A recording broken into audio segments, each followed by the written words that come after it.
요새 배당 성향도 굉장히 올라가고 있고 배당 수익률도 상대적으로 좋아 보이고. 대부분 사람들이 우리나라가 이제 주가가 세계적으로 좀 저평가되는 이유 중에 하나로 꼽는 것 중에 하나가 배당 수익이 높으려면 내가 언뜻 생각에 한 세 가지 정도 조건이 충족되고 요즘은 은행의 예금 금리는 한 1.5, 뭐 2% 사이 정도 되는데 은행 주식에 투자하면은 배당이 맞아. 4, 5% 나온다는 그런 이야기도 하더라고 보니까.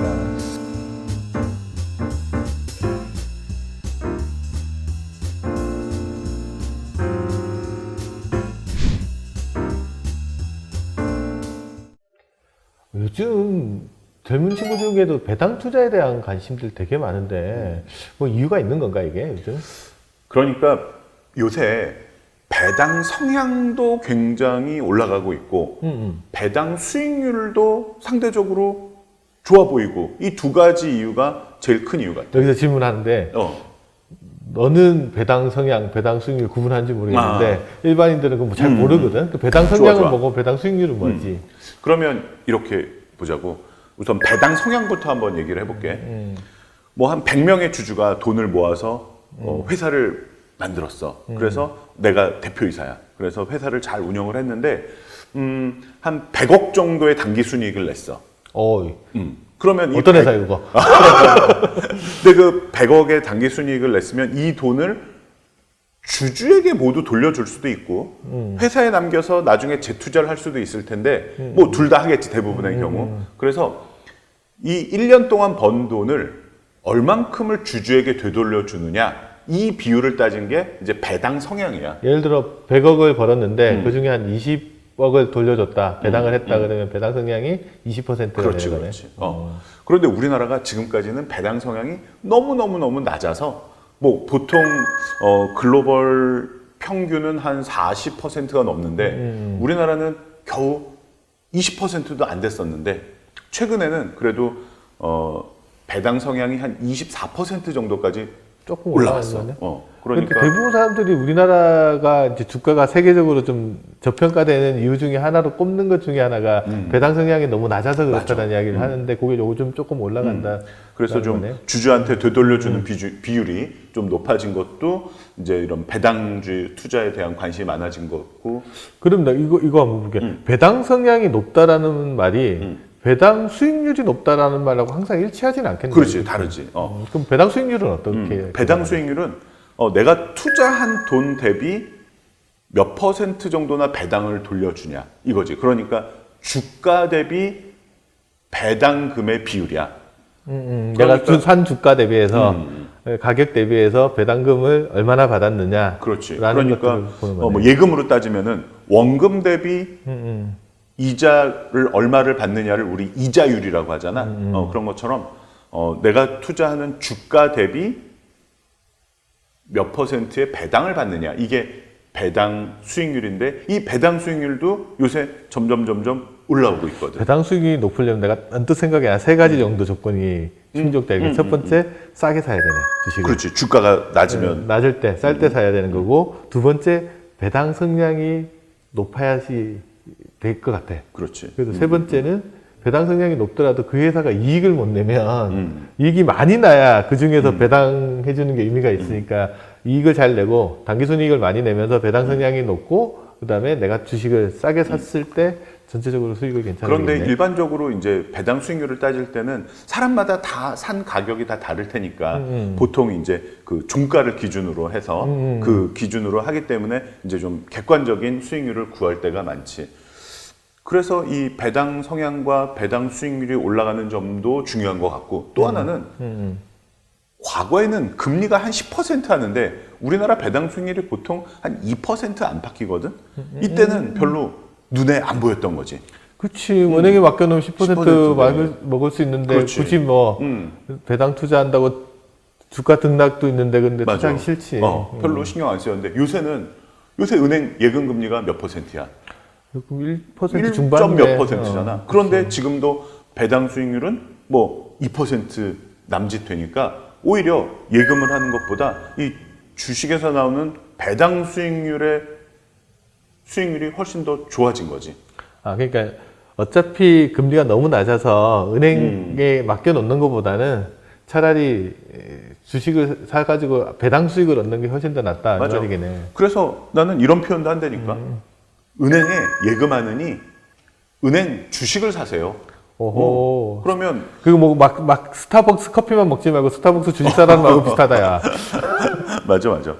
그래서 그게 굉장히 주요한 포인트인 것 같아. 근데 배당 투자를 한다고 하는데 보통 회사들이 배당을 언제 하는가? 자주 하는지 잘 모르겠네. 일반적으로는 이제 연말에 이제 회계 연도가 끝나면은 이때 한 번 배당하는 회사가 거의 대부분이고, 근데 요새는 뭐 이제 중간 배당이라 그래서 1년에 2번 배당을 하기도 하고, 사실 뭐 삼성전자 같은 회사는 배당을 4번 해. 분기만 한 번씩 분기마다 한 번씩. 근데 좀 특이한 경우고, 일반적인 경우는 거의 연말에 한 번 한다라고 보면 되겠지. 외국 기업 같은 경우에도 그런 외국 기업은 뭐 월날 그러니까 뭐 좀 배당주기가 다 다르다고 이야기는 많이 들었었는데 우리나라보다는 좀 더 다양성이 많더라고. 그래서 뭐 어떤 주식 같은 경우에는 정말 매달 배당하는 주식도 있고, 그런데 기본은 어쨌든 한 회계연도 끝났을 때 그 연도 말을 기준으로 해서 그 다음 해에 배당을 주는 게 기본인 것 같아. 근데 배당 주식을 고를 때 보면은 이번에는 많이 주더라도 그 다음에 안 줄 수도 있는 거 아니야. 그렇지. 그거는 뭐 회사가 돈을 얼만큼 벌었냐에 그래서 따라서 이제 배당주 달라지겠지. 투자할 때는 과거 히스토리를 쭉 봐가지고 이 회사가 수익이 좋든 안 좋든 꾸준하게 배당을 해왔는지 이것도 좀 잘 살펴봐야 된다는 이야기들도 하더라고. 외국 같은 경우 그래서 50년이나 뭐 25년 연속으로 계속해서 배당을 준 회사들만 뽑아가지고 또 뭐 맞아. 배당 킹이라고도 하고 뭐 배당 왕이라고도 하고 뭐 그런 식으로 분류를 하는 것 같은데, 나도 배당 투자를 한다고 그러면 근본적으로 이 회사가 지속적으로 배당을 잘해주는 정책을 가지고 있느냐. 그런 것들도 꼼꼼하게 좀 살펴야 될 것 같아요. 맞아. 그러니까. 그래서 뭐 주주 친화적인 그런 주식들이 있고, 또 요새는 왜 뭐 연기금에서 뭐 스튜어드십 코드 이런 거를 많이 강조를 하면서 아무래도 주주들의 이익을 좀 강조하다 보니까 배당 성향이 좀 높아지는 것은 사실인 것 같아. 근데 뭐 좀 전통적으로 왜 배당을 많이 주는 그런 업종이라든가 회사들이 좀 있지. 뭐 예를 들면 뭐 정유주들이라든지 또는 뭐 통신주 뭐 이런 회사들은 아무래도 평균보다는 좀 높은 배당을 주더라고. 요즘 그 은행의 예금 금리는 한 1.5, 뭐 2% 사이 정도 되는데 은행 주식에 투자하면은 배당이 맞아. 4, 5% 나온다는 그런 이야기도 하더라고 보니까. 그리고 사실 배당주 중에 진짜 킹 오브 킹은 우선주인 것 같아. 우선주. 우선주? 우선주라는 말은 그러니까 우선주는- 보통주랑 다른 그 우선주 그렇지. 말하는 거지. 그러니까 주식을 뭐 여러 가지 방식으로 나눌 수 있지만 보통주와 우선주로 나누면 보통주는 그 보통주를 가지고 있는 주주들이 뭐 배당도 받지만 주주총회에 가서 찬성합니다, 반대합니다 이렇게 의결권을 행사할 수 있는데 우선주는 미안하지만 당신은 주주총회에서 의결권을 행사할 수 없습니다. 이렇게 그 의결권을 뺏은 거지. 그 대신 배당을 좀 더 드릴게요. 이런 조건으로 발행한 주식이기 때문에 뭐 기본적인 배당보다는 더 많은 배당을 받아가는 게 우선주지. 그러니까 근본적으로 이제 배당주의 하나로 우선주라는 게 있다라고 보면 될 것 같은데, 그 배당할 때 난 궁금한 게 일반인들 같은 경우에는 이런 이야기도 하거든.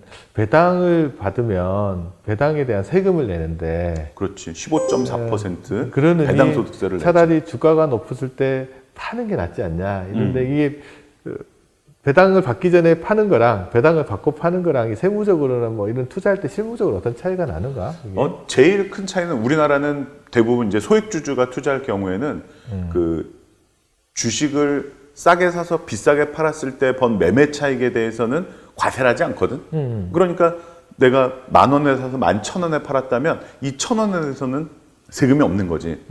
그런데 만약에 11,000원을 가지고 있다가 여기서 100원에 배당을 받았다. 그러면은 배당금을 그냥 주지 않고 기본적으로 15.4%의 배당 소득세를 띄고 주기 때문에 세금을 내는 거지. 그래서 난 세금 내는 게 싫다 하는 분들은 배당을 받기 직전이나 아무튼 주가가 많이 올라왔다고 판단됐을 때 그냥 자본 차익만 얻고 비과세로 주식을 파는 성향이 있고, 아니 나는 15.4% 뛰더라도 안정적으로 배당을 받을래. 언제 주식을 파는 게 난 선택하는 게 너무 힘들어 하는 분들은 그냥 배당을 받으면서 15.4% 배당 소득세를 내겠지. 그건 뭐 선택의 문제인 것 같아. 혹시 대주주다든가 뭐 금융소득 저하과세 대상자 같은 사람들 같은 경우에는 이 배당 받는 걸 좀 꺼려하는 경우도 그렇지. 있을 수 있겠네 그러면.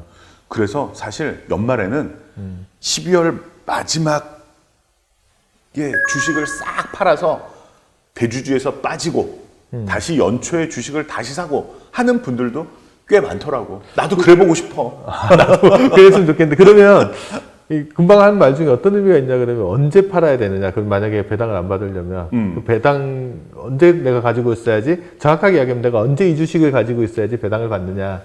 그것도 궁금하거든. 그렇지. 마지막 거래일이 있을 거야. 12월 31일은 주식시장이 안 열리고 12월 31일 날이 마지막 거래일이니까 그 전전날 주식을 팔면 나는 주주명부에서 빠지고 그 마지막 거래일 전전날 주식을 사면 배당을 받을 수가 있지.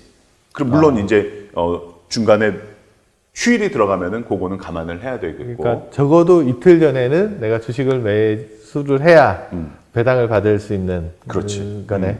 그뭐 이거는 좀 편법 같긴 하지만 그냥 배당 받기 이틀 전에 샀다가 배당 받자마자 팔아도 아니 괜찮겠네. 그렇지 않아도 마지막에 산 다음에 그 다음 날 사도 주주명부엔 들어가지 않기 때문에 거기서 빠질 수 있고 반대로 마지막 그 전날 샀다가 그 다음 날 팔으면 배당은 그대로 받을 수가 있어. 하루만 있다가 팔아도 그렇게 하는 거네. 솔직히 뭐 그렇게 한다고 해서 꼭 수익을 더 내는 건 아니지만 뭐 그런 걸 이런 걸 지적 호기심이라고 하지. 지적 호기심 때문에 물어보는 경우도 있는데 실제 투자를 할 때는 그렇게 하는 방법이 항상 좋은 성과를 내는 건 아니라는 건 좀 알아야 되겠다. 그리고 그것도. 제일 속편한 방법은 배당을 많이 주는 또는 그런 것 때문에 인기가 많은 주식에 투자하는 배당주 펀드 또는 뭐 우선주 펀드 이런 데 간접 투자 방식으로 투자하는 게 제일 편한 방법인 것 같아.